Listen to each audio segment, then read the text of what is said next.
I'm curious, so how old, do you remember the first time you set eyes on this picture, or has it kind of always been in your memory? It has always been in my memory, but I do generally remember being shown this photo as a young child of probably 4 or 5.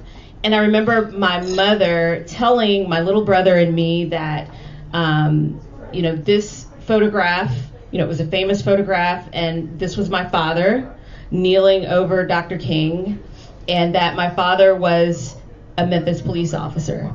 But that was all she said about it.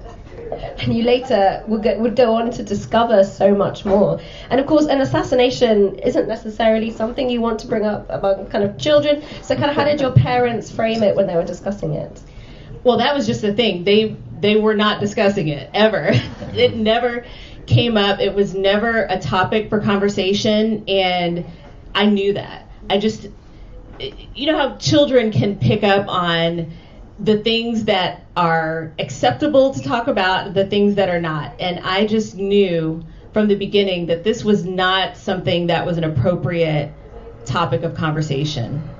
Absolutely. And so we're going to come back to this incredible moment because it's obviously such an important one. But to take it back a little bit to your dad's life, I mean, we go through from the beginning to the end, and really not the end, of course, but following his incredible journey, and it's just there's so many incredible American moments, and it just really gives you that southern story. And we start in Mississippi. So tell us a little bit about your dad's childhood and what it was like for him growing up in quite rural Mississippi.